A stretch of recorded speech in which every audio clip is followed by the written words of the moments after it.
to others. Because, you know, we can't do it all. We only but one person. So we can't do it all. So and that's a thing. That's a challenge for us. We feel that we know it well. We are good at what we do. We can execute, and giving off something to someone else is a challenge. But we have to learn how to do that, because it enables us to not kill ourselves. It enables us to be able to, you know, function in a way that you can look into other dimensions of what you do and not be swamped on just one thing. So I'm excited about learning. I'm excited about helping others who aspire to become. And I'm just excited to be in this place, in this position at this point in time, being planted in real estate as an associate broker, being knowledgeable of systems and techniques, but wanting to gain more knowledge that I can go to the next level. That's pretty much what I would say. Any questions? Thank you, Bishop Graham. That was great. Awesome. I have a question. I'm curious how you build trust, especially among the cold potential clients that you talked about. You know, if you're trying to share that this is a good thing for them, but how do you build that trust so that they trust that you are saying the truth and you're not trying to mislead them? Well, you know, a lot of times people are apprehensive because they don't have the knowledge. They don't have the knowledge. I think, first of all, you have to be a great listener. You need to listen to understand what they may be lacking, right? Because you got to be careful how much you throw at them. Because if you throw too much, if you give them too much to eat, they will vomit. Okay, so you have to know how, you have to listen to understand exactly where they are. Then you take that understanding, that interpretation of where they're at, and you say, okay, let me send you this information that explains what you just asked me. So you give them bits by bit by bit by bit, okay? And then they start asking for more. That's how you're not throwing everything. You're giving them a little bit at a time, and then you follow up to make sure there is comprehension. Do you get it? Do you understand this? Maybe they say, no, I still don't get it. You can't argue with that. I still don't get it. Okay. All right, let me get something else. Let me say it another way. You know, that type of thing. So it's a continuous nurturing of the person. And at some point, they say, you know what? I would like to talk to the lender. That's the next step. Okay, great. Let's onboard you, because we don't onboard them until they're really ready. Let's onboard you. Onboarding means they're signing documentation saying that we are exclusively their realtors. We're the ones that will take them from this point to the closing table. So we onboard them, and then we send them to our preferred lenders. And the ball starts rolling from there. So there sometimes is a very quick transition to being warm and then hot. And sometimes it takes a while. Could be 6 months. But the thing is, you do not give up on anyone. You just keep nurturing them. Yeah, I like how you put that. You can only give them so much at a time. Yes. I see Marcia, I believe is how you pronounce your name. He has your hand up. Go ahead. Yes. Hi, good morning, everyone. Thank you for that presentation, Bishop Graham. You're welcome. And I was particularly struck when you said you are Guyanese. I'm Jamaican. Yes. I'm Jamaican living in Barbados, working in Guyana, working throughout the region. So it struck me when you talked about wanting to get into Guyana, because now it's perfect. Guyana has tripled its GDP in It's the fastest growing economy in the world right now. Yes. So if we can talk off camera, it's something that I think if you don't already have connections there, which I think you do, more connections won't hurt. So I can No, always no, no, no, no, no. some And my other daddy, let me tell you about my daddy. My daddy is 104 years old.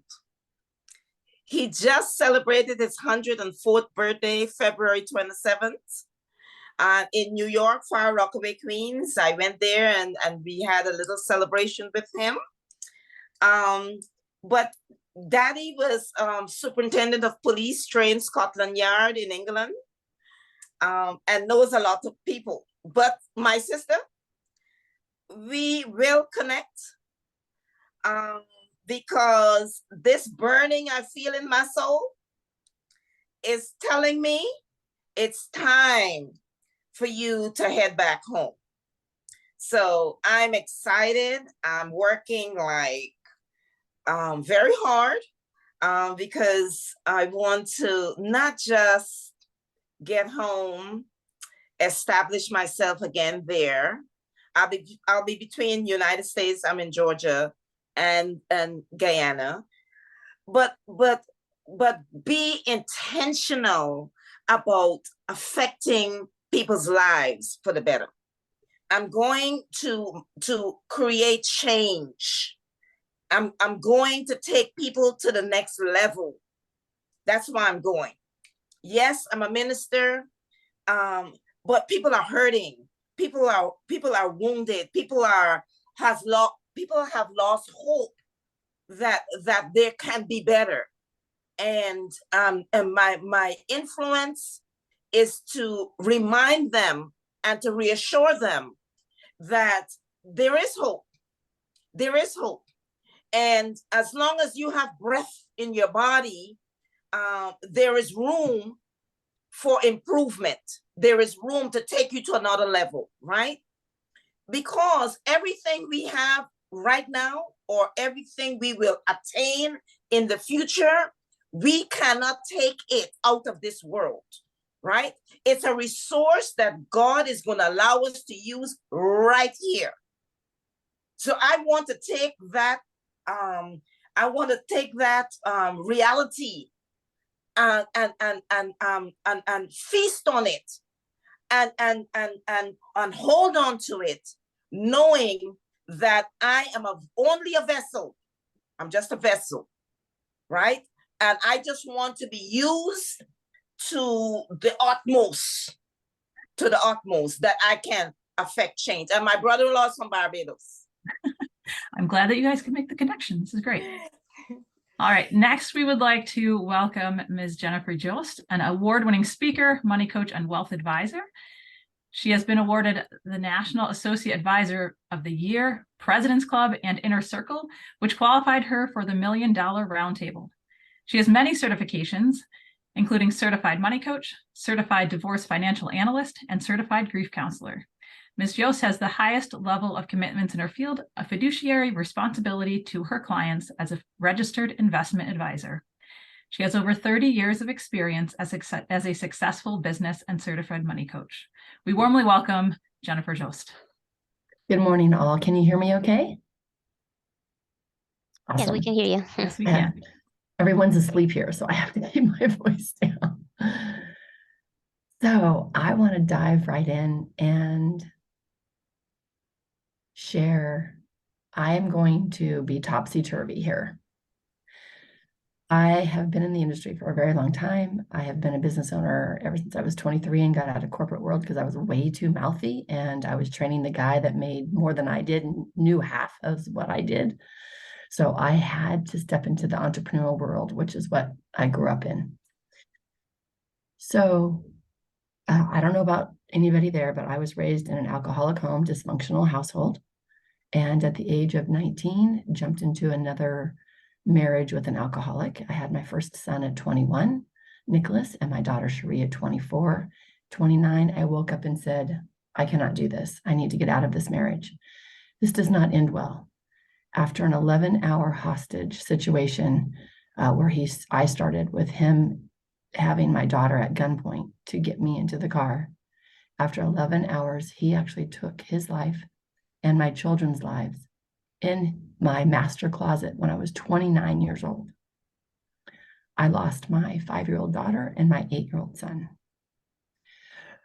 As you can imagine, at 29, that started my quest for, do I live or do I not? And I literally made a choice to live. I know that I'm on this planet to empower women. I choose to do that through money.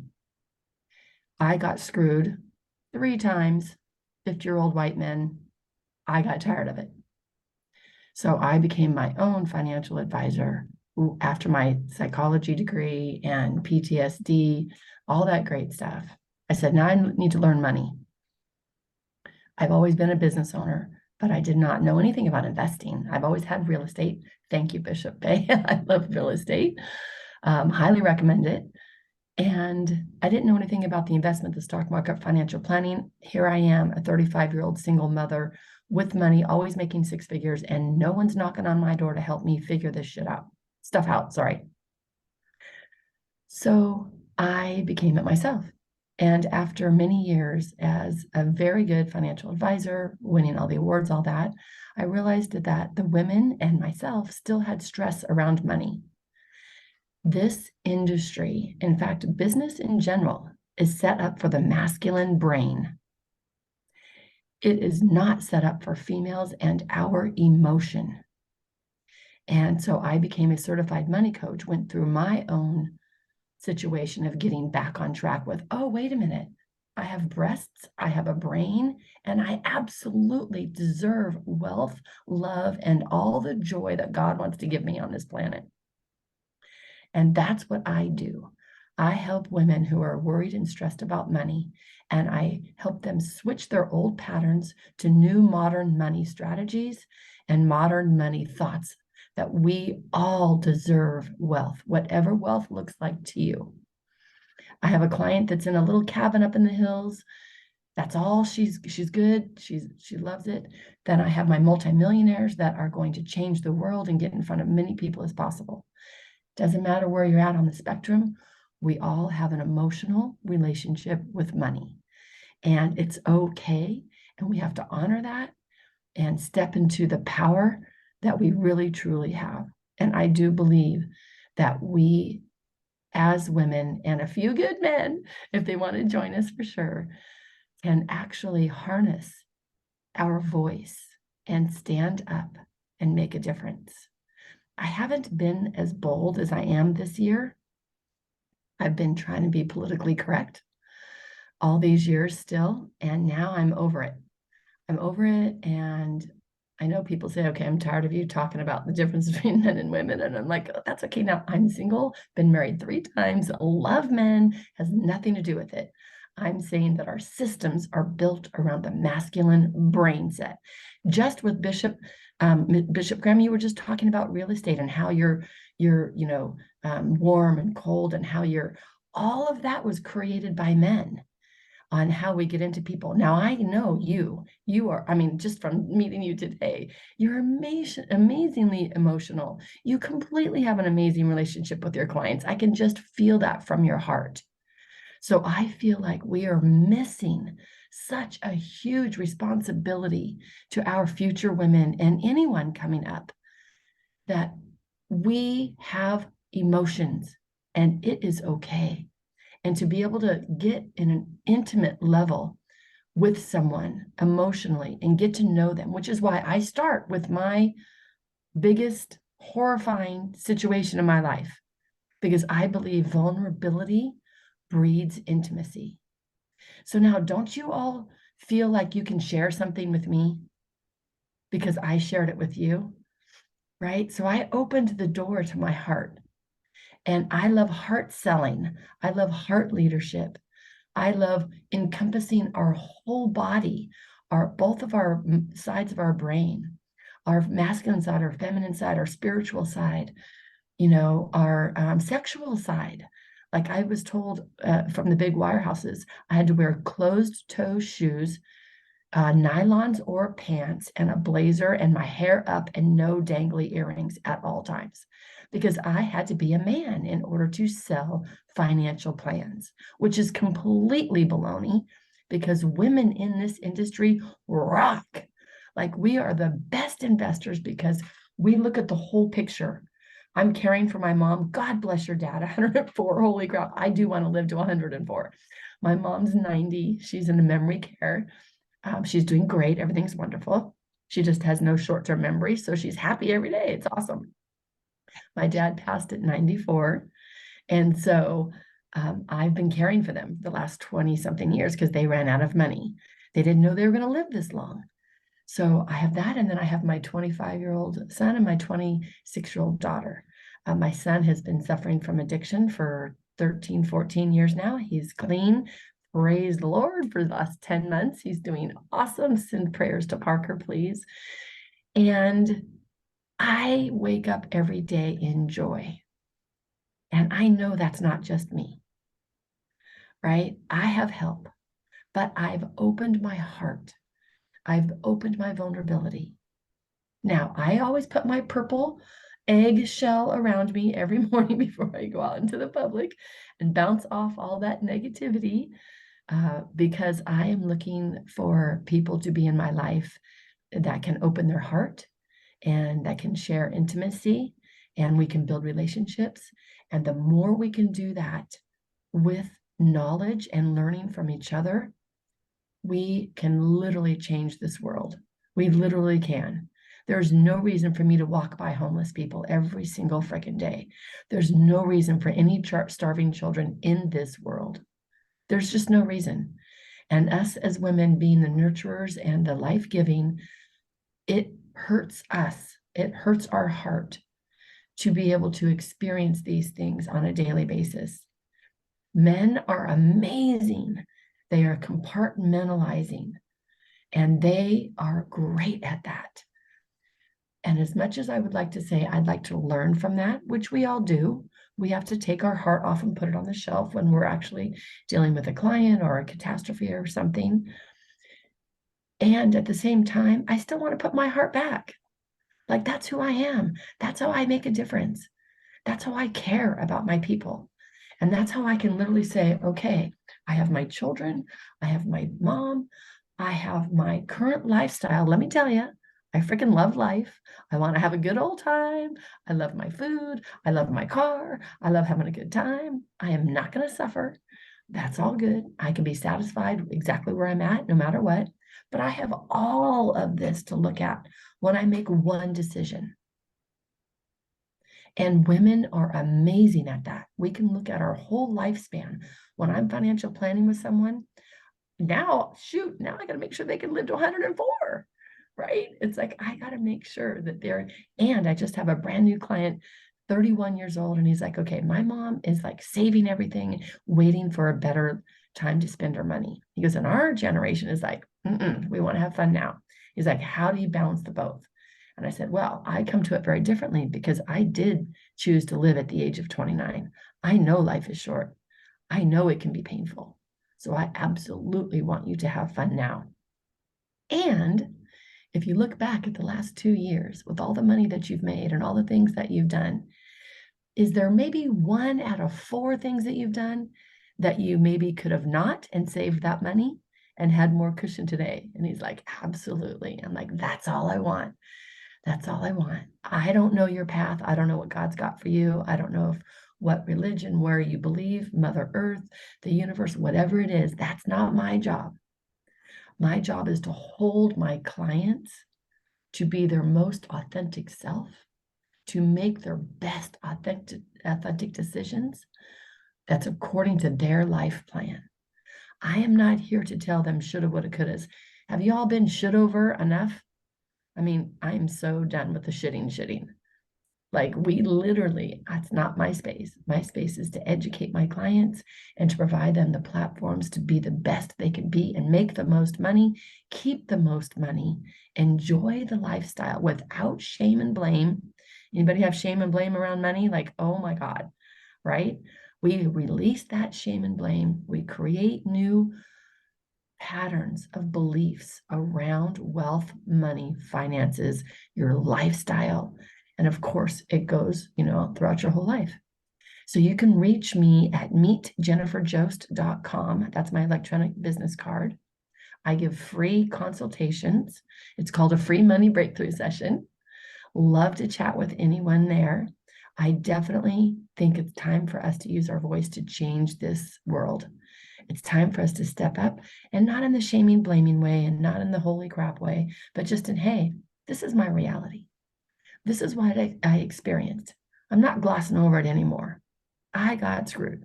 I got screwed by him, her, and her. That's what happened. So now I'm here. How can we prevent this from going forward? How can we pick up? How can we change the prison system? How can we change drugs? How can we fill people up from their heart center so that they're not looking for other things? And how can we change what the hell is going on at the top? It is time for a woman to be at every decision-making table in this world. We can only start in our household, then our city, then our community, then our state, then our country, and then move on. So it's one little piece at a time. We might not see it in our lifetime. However, I can tell you what I do makes a damn difference every day. And I get up every day and make a difference, and I love it. And I want to lead the next generation coming up. We don't have to give them all of our negativity because they're not experiencing that. However, we have to give them the tools in case they do. Does that make sense? I know I have 8 minutes left because I set my little timer. We can always do questions too. Thank you, Ms. Yost. That was great. I love your passion. And it actually, towards the end, I started to think about how money speaks sometimes. And I'm wondering if you can give any examples of how good financial advice has helped women, and you've seen that how money has spoken and helped them in their own lives. Great question. Thank you so much, Amanda. So I'm in California, and I was in Northern California for a while, and I did Wine, Women, and Wealth meetups free every month. And I had women coming every month, so I would get to know them. And a gal came in, and I gave everybody a free consultation. She came in, she said, I'm bringing my husband in. It took her a couple months to bring him in. And I said, absolutely. So she brought her husband in. He is best friends with their financial advisor. He's even on the board of a couple nonprofits with that financial advisor. He's a great guy. Everything's great. She brings him in, her husband. We sit down and thank you so much. You don't know me from Adam, and I really appreciate you coming in because your wife needs this. And he's like, absolutely, anything my wife needs, it's great. We sit around at the table. It's him and I on one side and her on the other. And I said, okay, Sue, how can I help you? She passes over a stack of all of her papers, passes them over to me, and starts bawling and says, I just want to know if I'm okay. And I looked through a few of the things. She's completely way fine. And at the same time, her husband pats her on the hand. I told you you're fine. I told you you're fine. She's sobbing because she feels safe with me, right? We've connected by heart, vulnerability. She feels safe with me. He is like, oh my God, I had no idea my wife felt like this. I looked through a few things and I explained to her why she's fine. How much do you spend each day? This is what you're going to get in retirement. This is not touching this. How does that feel? Oh, so I can live on this, this, and this. And absolutely, no one explained it to her. He started tearing up saying, I'm remiss. I'm so sorry that I did not explain this to my wife. And I said, we're not. The financial services industry does not talk, speak, woman speak, relationship speak, emotional speak, whatever you want to call it. They don't talk that way. I don't give a crap about PE ratios. I don't give a crap about your rate of return. I want to know if I'm going to run out of money. I want to know how much can I spend this month. I want to know with the market down 30%, my investments down 30%, taxes coming out like crazy, everything's doubling in cost. Am I okay? Yes, How much can I perspective. Right. How much can I spend and how much can I give to others? I have never met one woman that does not want to have money so that she can help someone else. We all have someone that we want to help. And we need to know if we have enough. So the whole industry does not speak, woman speak. So I help that. I love that knowledge, that she found that so powerful and comforting. That's really important. Does anyone else have any questions? Yeah, you spoke about creating new patterns. How challenging is that? It's not at all. Thank you for that question, because you think that I'm like, oh my God, more work. Do not give me more work, lady. Like, don't give me more work. I literally meet with my clients 30 minutes a week privately, and then I have a group coaching session if they want to make that as well. I start off, here's your biggest homework that's going to change your life, which sounds so stupid. Write down 100 things that you love. Keep that list by you. A lot of people can't even get to the 100 things that they love. Another list, all of your attributes, skills, and talents. How badass are you? Mm-hmm. We have to keep those two things with us. You will have issues with that. That's where we start the coaching. The issues that you have with that, we realize that that's not my money belief. That's what I grew up in childhood. So we create your new money beliefs on where you're at right this moment. And then we create the dreams from that and the desires from that. This could be like that. It could be in a couple of days. It could be in a week. I have a 100% money back guarantee. I give everybody back their money. And no one has ever, one person's wanted it back. And then she came back and said, I'll pay you double because no one's doing what you're doing. I'm like, yeah, I know. So I've never had to use it, but within 30 days, your life is completely different. And you will think different, feel different. It's kind of like you, Bishop, like when no one's ever prayed before and you teach them how to pray and how to be quiet and talk to someone that's not just by themselves. That's what I do. Yes. I help them find themselves around money, and we release the old patterns of whatever it might be. Like one of my old patterns was when I was like 5 or 6, I made cookies. First time, my dad bought steaks. He seasoned the steaks. We all sat down to a big dinner. He took a bite of his steak. He started screaming because I did not wash the cutting board and the steaks tasted like cookies. So that's when I learned that my 6-foot dad, huge booming voice, I'm this little tiny girl, holy crap, I'm scared. Not only did I get yelled at, he made me take the steak down to the old man down the street to give it to his dog. So now I've got shame walking down with my girlfriend down the street. I'm bawling. I'm scared to death. That imprinted a belief to me is I must be perfect. Otherwise, I will get rage and embarrassment. Yeah. So I cleared that. I cleared that belief. I went and grabbed my little girl, loved her and hugged her and said, you're beautiful. You're amazing. I love you. You're not alone. You're strong. We are going to be fine, but you're not alone. Everything's amazing. Spend some time with her. And when I feel bad, I go color. I do whatever my little girl would want to do. I love games. Yeah. So it's really not hard. However, we need support. And so that's why I do as a coach, I'm $350 an hour. I don't care. I need to meet with my clients on a weekly basis to change those beliefs. Because as we all know, stuff comes up all the time, right? That we need to shift that quickly and not spend time with it. Yes. Thank you. Any other questions? Marcia, is that a question?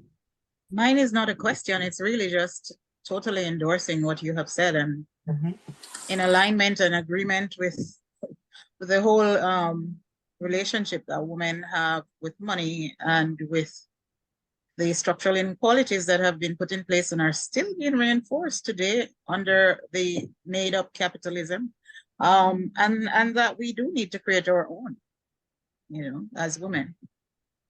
100%. Thank you so much. I actually, with all this COVID, I said, we need help. So I created a membership. It's only $27 a month until April 1st. And they get me an hour a week for group coaching. Like it's life freaking changing. But people, like you said, Bishop, they're scared. They're wounded. They're afraid. So I wanted to give them something that shows them another way, and it's easy and simple. So I started a membership. Like, what the hell? It's called Rock My Finances. Oh, I started a podcast too. It's called Rock My Finances. Check me out on my podcast. I am looking for guests. So happy for you to message me, email me something, and let's talk. Let's get you on my podcast and let's share what you're doing amazing in the world. I see you have the QR code, so people can always scan that too. Yeah, I'm not sure if that's an old code. So Okay, I'll could you scan it. drop your We can make the drop your connections if needed. information in the chat? Yeah. I'd Absolutely. love to get some of my women to be coached by you, so we could talk about that later. Love to do that. Thank you, Ms. Yost. All right, next we're moving on to Dr. Adrienne Jackson. Dr. Adrienne Jackson is founder and CEO of Global Expert Solutions, LLC, that provides education, training, and strategies to help leaders and organizations improve leadership skills and competence. Dr. Jackson has a demonstrated history working in religious and business consultancy industries with skill sets in sales, management, operations, and strategic leadership. We now welcome Dr. Jackson. Good afternoon, everyone. Can you hear me? Yes, Yeah. we can. I am so excited and jazzed in my spirit about what I have heard so far and expected to hear. And it's just wonderful. Ms. Joss, I just want to say to you, you are a very strong woman, and God is using you mightily for his glory to impact others. And one of the things that you said that was very important, impactful to know for all of us as women leaders is that a lot of women have experienced childhood trauma when they're very young, and they become discouraged, and then the gifts and the talents that's been given to them by God become suppressed and locked in. And so one of the assignments that God has given me is to help to nurture and to encourage not just older women, but young women, teenagers and middle schoolers and grade schoolers, women of all ages, to use the gifts and talents, the God-given gifts and talents that are impactful. And two things that God wanted me to share with all of us today. He gave me two words: change agent and disruptive innovators. I'm gonna say it again: change agent and disruptive innovators. And God is doing something so profound in the earth realm that he's wanting to raise his daughters up to go out to become effective change agent and disruptive innovators in the, I like to use the pestle system, which is the political systems, the economic systems, the social systems, the technological systems, the environmental systems, and the legal systems. And so he wants to cause a change to happen because there's that 1%, there's an imbalance, that 1% that's controlling leadership, that's controlling everything. So he wants to balance the scales so that we have equal access, equal power, equal authority, equal opportunity to become an effective change agent and a disruptive innovator that's going to benefit all of mankind. So there's a great imbalance that's going on in the world today, where he's wanting to use his daughters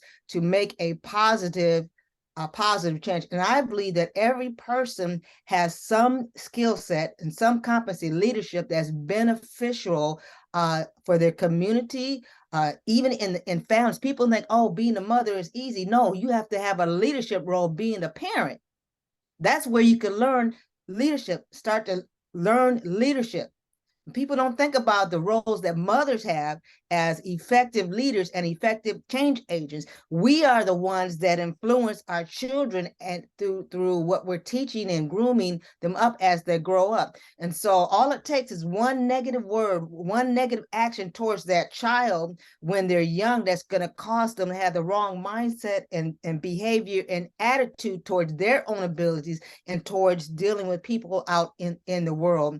And so in strategic leadership, so one of the things I like to teach people, and someone mentioned it about servant they were talking about the attributes and caring and love. I love servant leaderships because it means that you have compassion and mercy for mankind. You have compassion and mercy, and you're not judgmental. You're not looking at, you know, that person's the negative aspects, but you're looking at, okay, you're looking at the good in them. What can they do that's going to offer something beneficial for others out in the world? So I love servant leadership.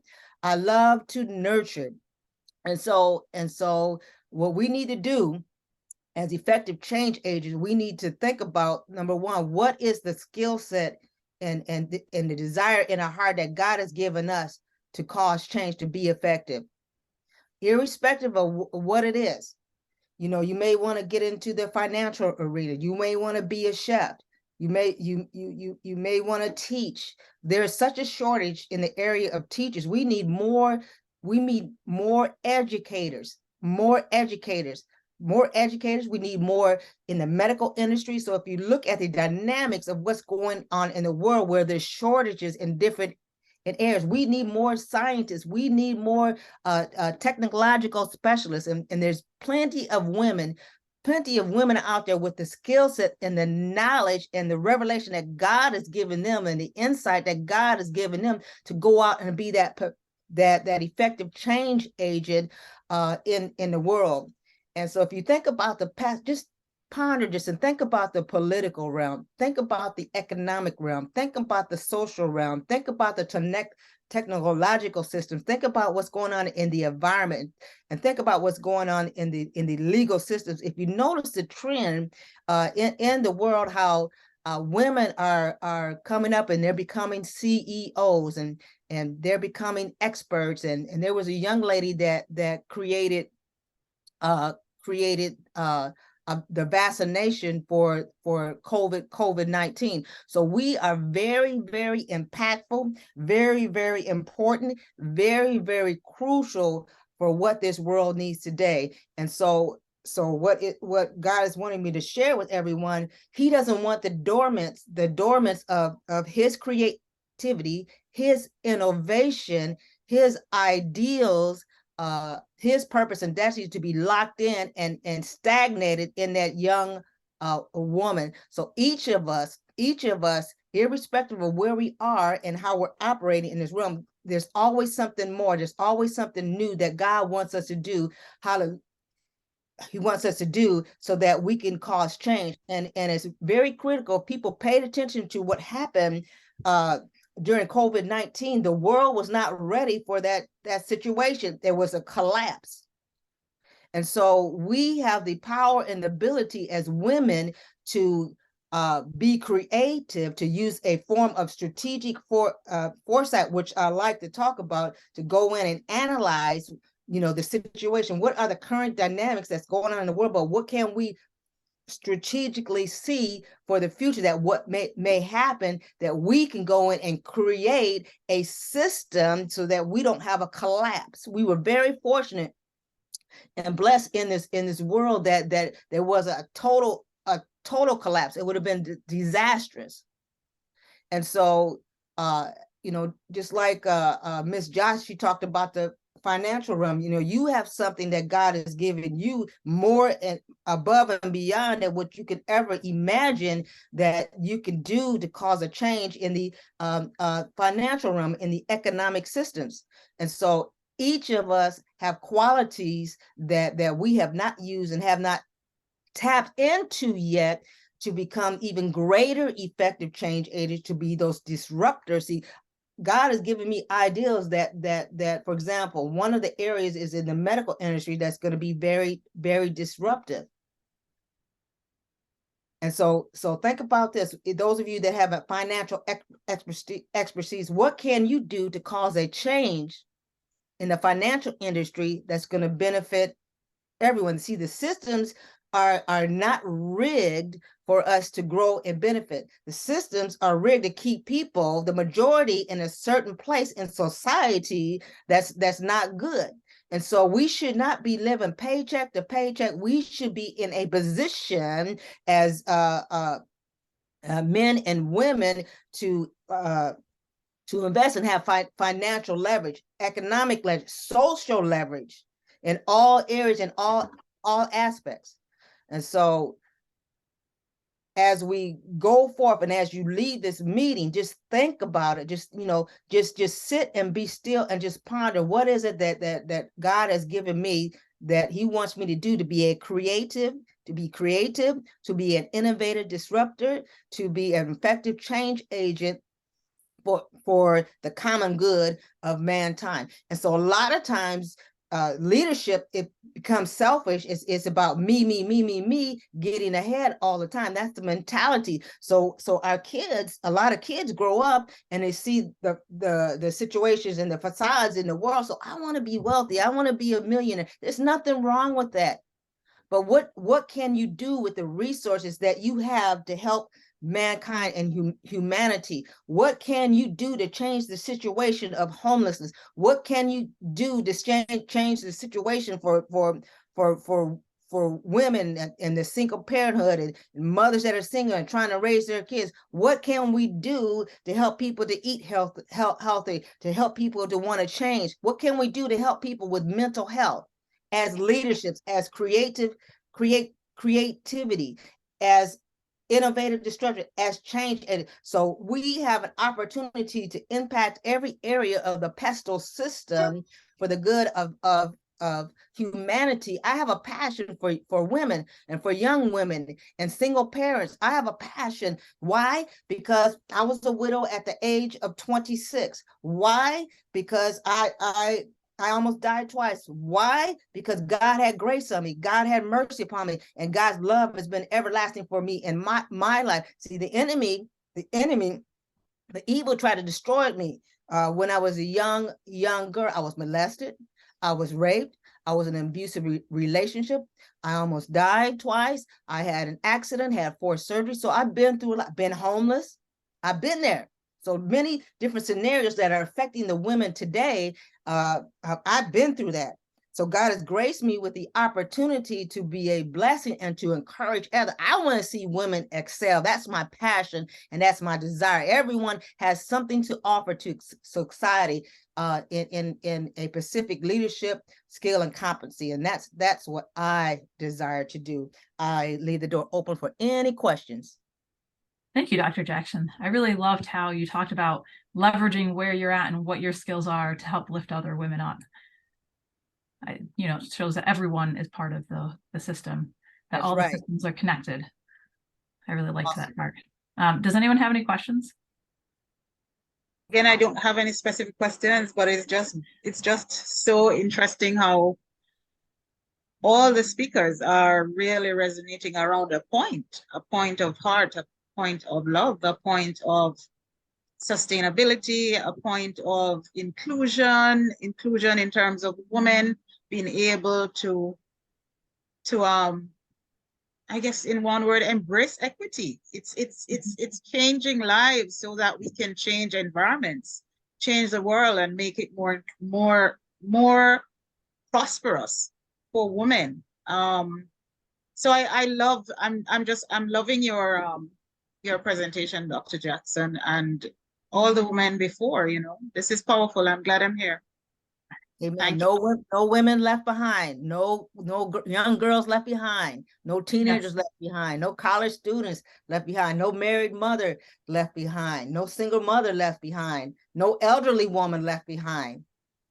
Actually, I'm wondering, because you mentioned how it made me think about how we need to recognize and encourage and support women, from the get-go. And I'm wondering if you could speak a little bit on your experiences of like maybe someone recognizing in you your potential, even if you didn't see it at first, and how you have gotten to where you are, of how that has helped you, and as far as someone else encouraging you and supporting you in your journey. Thank you so much. I've had the pleasure and honor to work with other men and women in specifically in ministry, and even my mom when she was still here, but they were able to encourage me out of love and out of sincerity, wanting to see me get ahead as a leader. back in 2010, my mentor, she said, God wants you to go back to school. And I was shocked. I said, okay. I said, all right, school, because my goal was, okay, I'm just going to do business, be an entrepreneur and do ministry. But God said, no, I want you to go back to school. I want you to go back to law school. And so God took me on this journey. I started college years ago, and I finished my bachelor's. I went on and got my MBA, and I'm on a current doctoral program for strategic leadership through Regent University. And then I'm going to go to a Loyola Marymount for law school. Now I'll be 60 this year. And so if it wasn't for my mentor sharing what God had put on her heart to share with me to do his plans for me, I wouldn't have done it. And so she was the one that opened up her mouth to speak to me and speak to my heart. So we have to, when we recognize and we see something in someone else, especially a young lady, we need to just open up our mouths. If we hear something, if we feel something in our heart, we just have to release it and speak it out of our mouths to encourage, because we're planting a seed. See, she planted a seed and she prompted something in me to go forth. And all I can attest to is God is helping me in school, my education studies. I'm doing very well. I like it. It comes easy. So when we follow in the plan and purpose of what God has given us through ordering our footsteps, he's gonna be with us. And then my mom was very instrumental. She graduated from the University of Southern California, USC. And my mom was a prolific writer. She was a prayer warrior. And there's a lot of things that I didn't know about my mom. She had a lot of strength. And I grew up in an environment where there was a lot of love in the family. So I had that nurturing. And then my dad owned his own businesses. The entrepreneur spirit was planted in me at a very young age. So mentorship, I'm going to say this, mentorship is very important. Mentorship. So irrespective of what we are doing as leaders, God will send young ladies to you. He'll send, irrespective of age, he's going to send women to you to be an effective mentor for them to plant a seed. It could be words of encouragement just to plant that seed, because so many women have been broken down. They've been broken down from negative relationships. They've been broken down through what I call a spirit of rejection and trauma, which a lot of times stems from childhood. And so I hope that helps. Yes, I love how you said to plant the seed. I've had a similar experience where someone planted a seed and then they encouraged me and initially, and then you kind of make yourself your life. Thank you. So thank you, Dr. Jackson. Last but certainly not least, we have Dr. Marcia Brandon, is a social and economic development expert with specialization in entrepreneurship development. Her experiences include women and youth economic empowerment, not-for-profit operations and sustainability, and public and partnership building. Dr. Brandon has worked with over 15 NGOs to help them implement systems that accelerate sustainability. She works with public and private sectors as well as international development organizations to design, implement, and manage sustainable development throughout the Caribbean. We welcome Dr. Marcia Brandon. So good morning again. Thank you to WOCPSCN for inviting me here this morning. And I have several fires burning, so I thought I might not be able to make it, but guess what? I am in the right place this morning.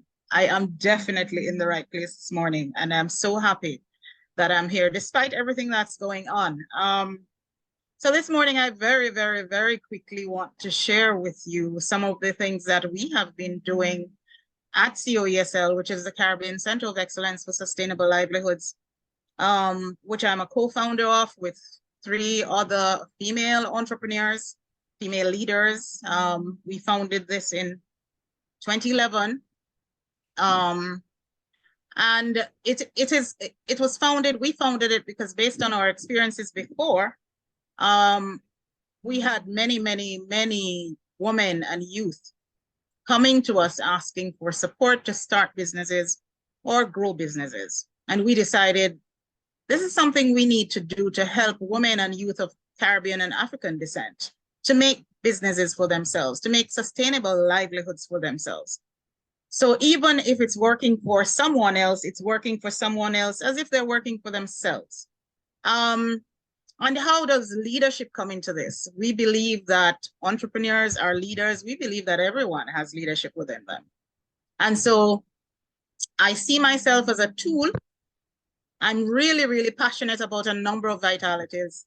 And one of them is breaking the hegemony that we have, which is this type of leadership or dominance that one social group has over another, or even a state, you know, has over another. Not in a kind of complementary way, but in a kind of competitive, controlling, dominating.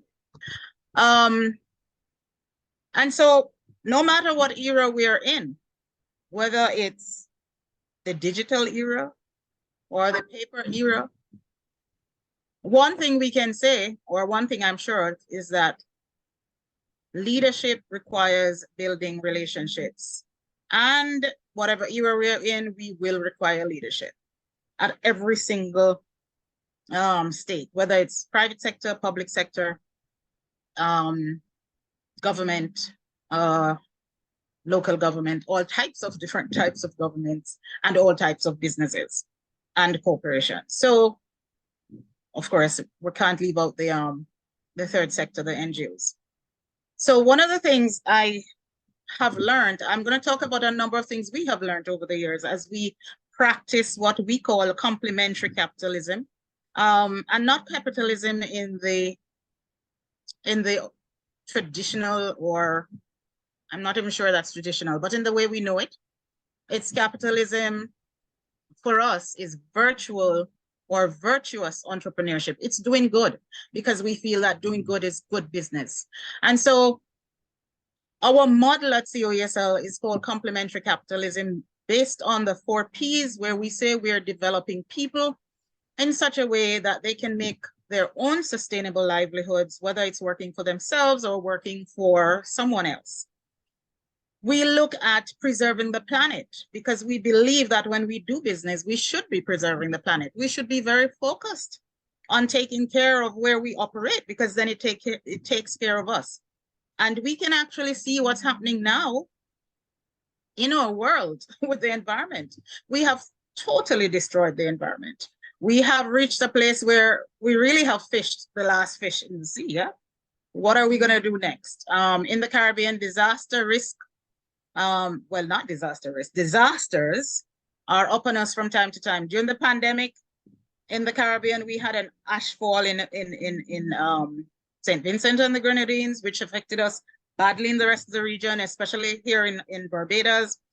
I don't know if you have ever been covered in volcano ash to the point where gutters collapse and roof start sinking down, and we were far away.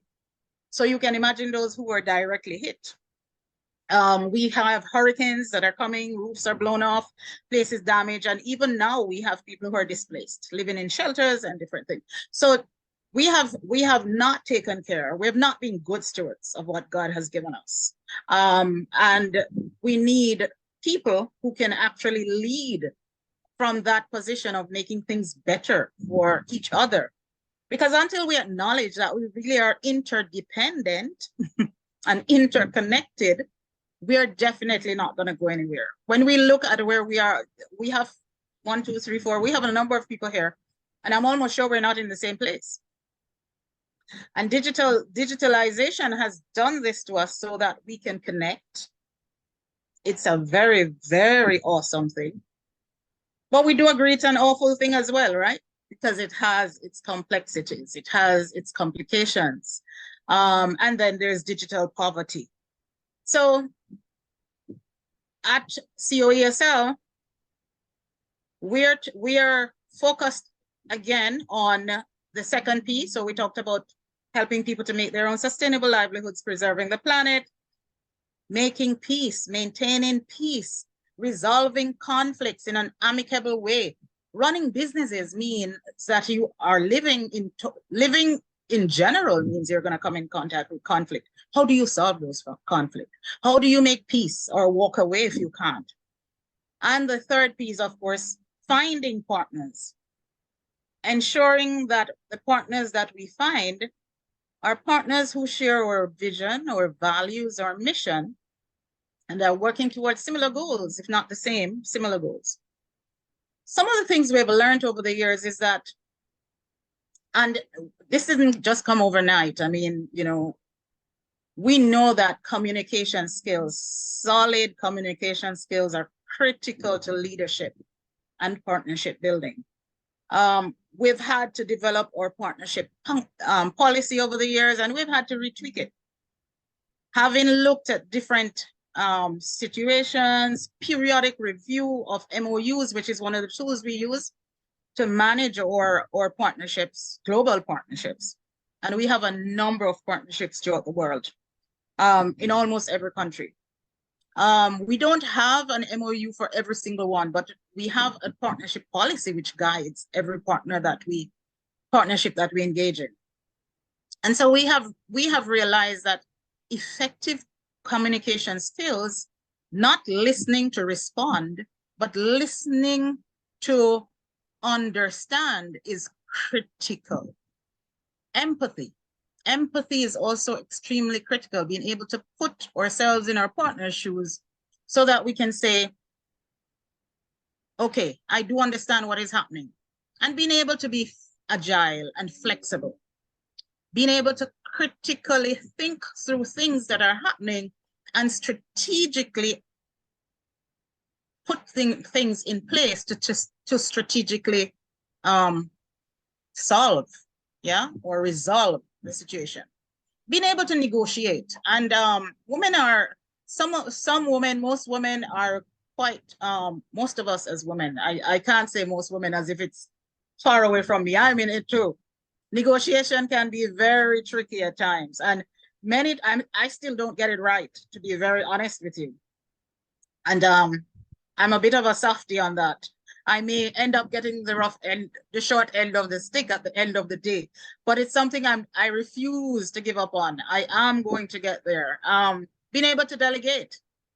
Who do you delegate to? When do you delegate? Now at COESL, we have a team, and our team is not made up of the typical team. Our team is made up of entrepreneurs themselves who work with us. And when they find work for us, we find work to include them, and that work helps them to grow as well. So we almost have a triple effect on entrepreneurs. We're helping them to start and grow their businesses. At the same time, we're finding work to help them to work on, and they're learning and growing and making money. And so that is what we call complementary capitalism, where with our partners and with our entrepreneurs, we're working together to make money, but to effect change in the world, because most of what we're doing is ensuring that we make things better for people. We're doing no harm. Some of our ethical considerations, that is a key one. We do no harm. So I know from experience that if you want to become a truly authentic, engaging, and deliberate leader, it is critical that we create a habit of building partnership relationship and establish relationship with people. It doesn't matter who those people are. We need to understand that people matters, but we also need to understand that in order to build relationships, we need trust, respect, and we need autonomy. And there's so many other things to think about, things like being able to, the creativity and innovation I didn't mention, but this is key in entrepreneurship, and it's one of our key things, because we talk about ensuring that entrepreneurs understand that in order to stay ahead of the game, make money, do good, they're going to have to innovate, consistently be looking at issues around their products and services, and redeveloping and recreating and re-imaging and revisioning. And so if I quickly look at some of the things that we have, that I would want to leave with you if you want to build and scale up your leadership partnerships and business partnerships, which come into this as well, is first of all, engage in openness, trust, and honesty. Have agreed, share goals and values. Be able to know that you're going to have regular open communication with your partners. And one thing we have learned is that we can't do anything on our own. We can't. And that's why we consistently seek out new partnerships. That's why we consistently look at ways of doing things differently, because we know if we don't innovate, we will not grow, we'll stay static, and we will die. I would encourage everybody to go about meeting at least one new person per day. I know that entrepreneurs who are into real estate and all of that, you're already doing this. But for those of us who are not, building global partnerships, meaning researching to find where things are that match what you want to do, attending events such as these, but all, business events in your area, outside of your area. Now the internet has made it so easy or easier for us to connect with people globally. So find those events, research and find them, and see how you can connect with at least one new person per day.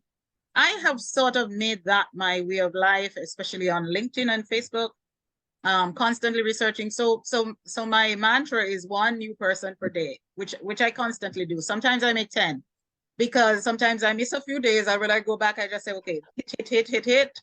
These are the people I want to know today. And invariably, over a period of time, they come back, and we start talking. So that's one way to do that. Another thing that we have learned, just wrapping up now, again, I cannot overstate or understate listening carefully. Listening carefully. Giving whoever we're talking to our full attention and understanding. Be empathetic and be authentic. Ask questions. Don't be discouraged or afraid to ask questions that you don't understand. I know Bishop spoke about people who don't understand, and then they will explain again. That's critical, because not everybody understands. We think communication is an art, as far as I'm concerned. And sometimes we think we're communicating openly and fully, but not everybody communicates the same way. So we do need to make sure we're communicating openly and listen for the questions. Build on shared values, because it's important that we share values with the people we want to partner with. If we don't, we're going to have so much rocky road ahead, and it doesn't make sense. So I'm a lot more deliberate, or we are a lot more deliberate at COESL about who we partner with. We have a saying in business that not all money is good money. So it's critical that you are able to shift through and find who you want to work with, because it is good mental health sense. It's good emotional sense. It affects, once your mental health is affected, then physical, emotional, everything else is affected. So it's important, especially after the pandemic and within this era, that we think carefully about who share our values and who we want to be with. And do not forget to praise your partners, even if they're not praising you. Do not be afraid to say, oh my God, we did such an awesome event last month. Thank you so much, because without you, we couldn't have done that. We got so much media coverage. We got, grant funding coming in, or we got 60 contracts or whatever. It's because of you. This is on you. Thank you. So I want to end there. There's so much more we could say, but I want to encourage us to build partnerships, because I know for a fact, and I've been living this for over 30 years, that we can't do anything without partnerships. Be deliberate and intentional about how you live your lives, because I can tell you from experience that I have so many people coming to me to do things. Even yesterday, somebody called me up and they said, oh, so-and-so told me about you, and you're the person I need to speak to about X, Y, and Z. People tell people about you. People tell people about you. Your network is really, or our network is really our net worth. And for women, it's important that we do support each other as much as we can, even if the other woman is not supporting us. We support if we can, do no harm, and remember peace and love. Thank you so much. Thank you, Dr. Brandon. I think you were a great end of the session speaker because you tied in a lot of elements from our other speakers. And I think, and it really struck me as when you were talking about complementary capitalism, how it's very relationship based. And, you know, you're kind of drawing back and forth on that relationship and how that could really benefit, especially women entrepreneurs, because women generally tend to be very relationship based, and how they could feel more of that support and have that support that they need, that maybe, you know, their male counterparts aren't in as much need of. Does anyone have any questions for Marcia?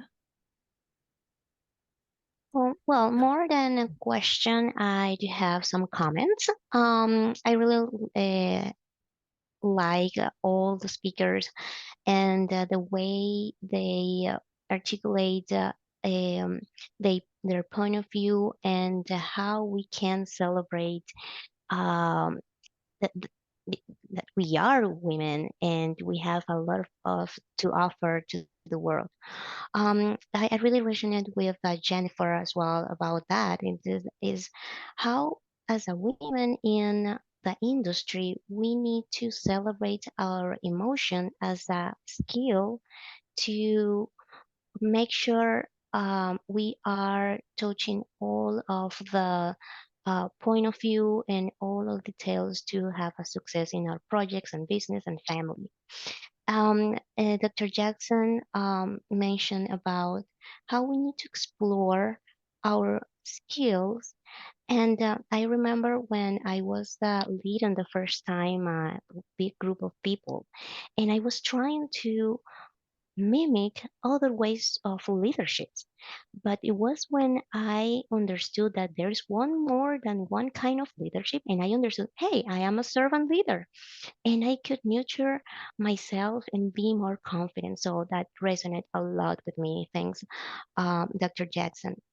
And from Bishop, I would like to thank the way she focused her speech on it doesn't matter what is your profession, what you dedicate to your life or your work, everything needs to be thinking about how can I can make the world or the community around me a better place.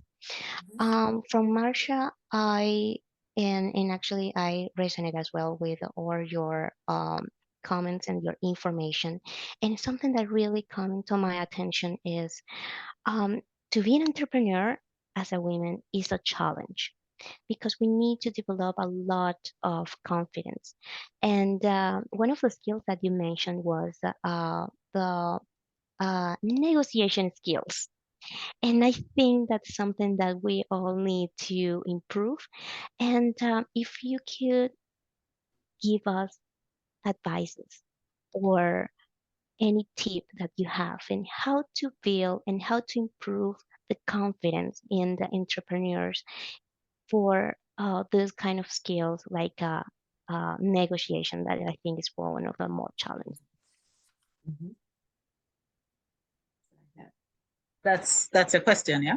Yes. That's yes. Okay. Yes.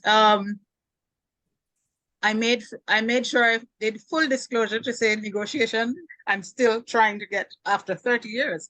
But I think I'm doing much better now than I used to do in my 20s and in my 30s and in my 40s and in my earlier 50s, yeah? But some of the things I've observed very carefully over the years is that I totally agree with Jennifer that, you know, these things are made for males.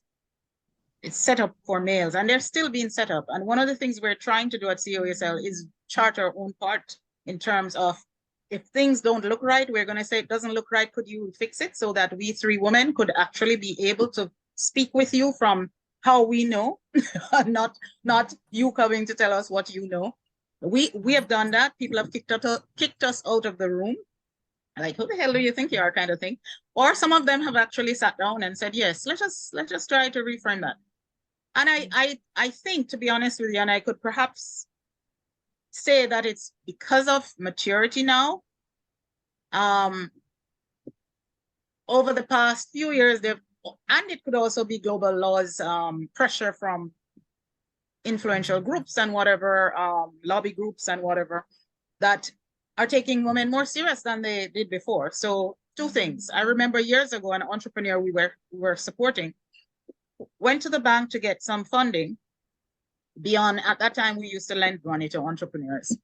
And she came back to me and said, so I didn't get the loan, almost in tears. And this is another thing we have to cope with entrepreneurs. So if you're not strong emotionally, it's constant tears on my shoulder, literally. And you have to be able to help. So in negotiation, she sat down, she gave her business plan, she spoke through everything. We had mentored her through what are some of the things you need to say, taking her through the business plan and everything. And she came back with tears to say that the officer told her, the loan officer told her, you have 3 strikes against you. You are young, you're Black, and you're female. Mm. Can you imagine how devastating that is? For a young 19-year-old who is not from a family who has a business background, but this is what she wants to do. And she's trying to push through. And somebody who is put in a position of quote unquote privilege is, instead of being empathetic, saying that to her. So in terms of negotiating, we had to sit, we literally had to go to visit the loan officer, because we needed to find out from them, what do you need? What it is you need. I have to tell you, at the end of the day, she could not qualify because she didn't have what they needed. Yeah. Because they need collateral, they need whatever. Now, that was a few years ago. Now things are a little bit different, and especially beyond the pandemic, as we teach entrepreneurs to negotiate, one of the things that they're coming with is empathy. They're looking at empathizing with the entrepreneur, because especially women entrepreneurs, again, it's lobby groups. And it's people like ourselves who are out there saying, you can't deal with a male entrepreneur the same way you deal with a female entrepreneur. And you can't deal with a young male entrepreneur the same way you deal with a mature male entrepreneur. But you can't even deal with a Black entrepreneur the same way you deal with a white entrepreneur. I'm sorry. In the Caribbean, for those of you who don't know, colonialism has left such a structure of discrimination and inequality.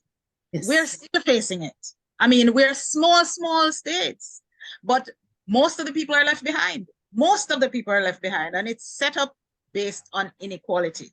I know it's the same throughout the world, but there are different stages, and you have access to different things. In small, minuscule, open societies like ours, where we're price takers and we are followers, pretty much, highly educated, it makes no sense to me why we're this way. Have I gone off on a tangent? Maybe. Thank you for sharing, Marcy, about your experiences with negotiation and how, sometimes you can only negotiate so much, but other times the system is stacked against you and you have to fight against that. Thank you so much for sharing your experiences, to all the speakers for sharing from your heart and sharing your experiences. I have one question for Bishop Graham. Yes. What can you say to women that are considering investing in real estate, that may want to, purchase property, flip it, rent it out, or getting a group of people together to invest in property? What can you share with us as leaders in regards to investing in other properties and owning buildings and helping others out? Well, if you could do like a condensed version of like what we would tell someone, just as a quick thing, to get them interested. Yeah. So the making that decision to invest, I believe, is a good one. I think if you're coming in as a group of people wanting to form an LLC, to be able to purchase properties in your LLC, getting your EIN, there's steps to the process, right? So it's to understand that process.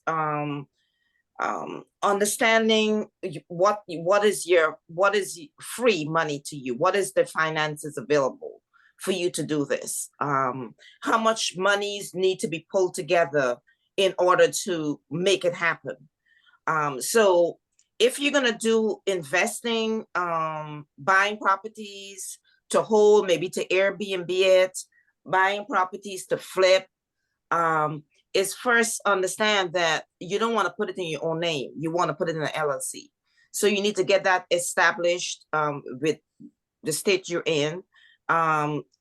Be able to get your EIN number from the IRS, working to solidify your lender, hard money lending, or if the persons are financially capable to pool monies together to get their first flip property.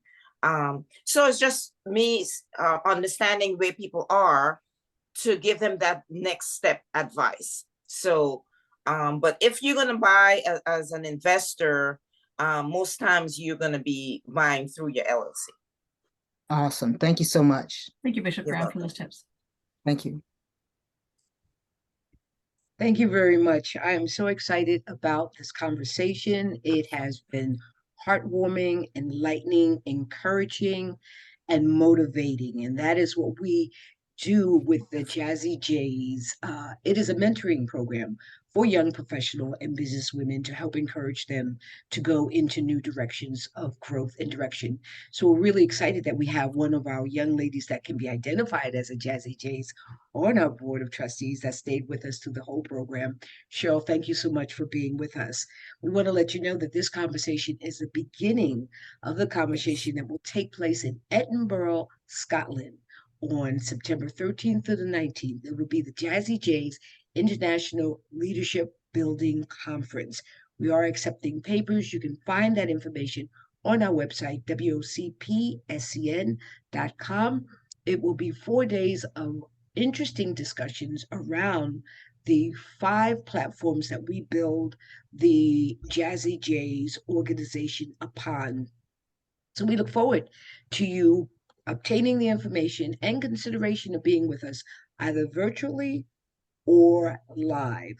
If you're in the New York area, the JazzyJZ Achievement Awards will be taking place on March 31st in New York City, and this will be under the WOCPSN New York chapter that will be facilitating that. And the information again is on our website. Please feel free to take a look. And in October, we will have the Lena Baker Domestic Violence and Women's Health Summit, along with our Honoree Lavender Luncheon and one of our very own international women who obtain the Achievements Awards at our very first one.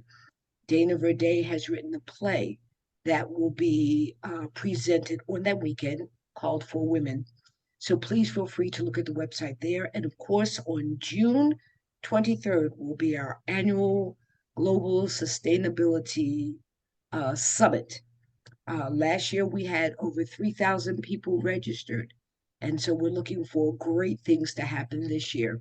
All your information of the guest speakers will be presented on our website. Please feel free to look on the website. That information will be listed, as well as their LinkedIn links and other links that they would like us to present.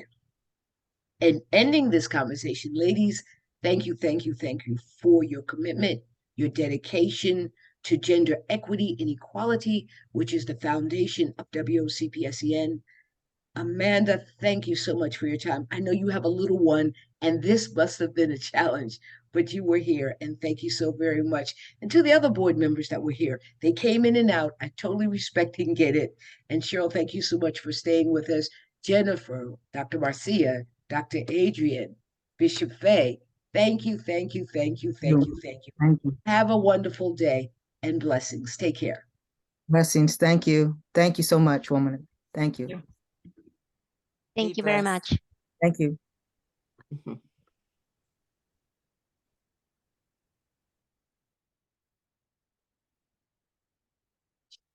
Amanda did a great job. Wonderful job. I Thank you think you so have to much. stop the recording.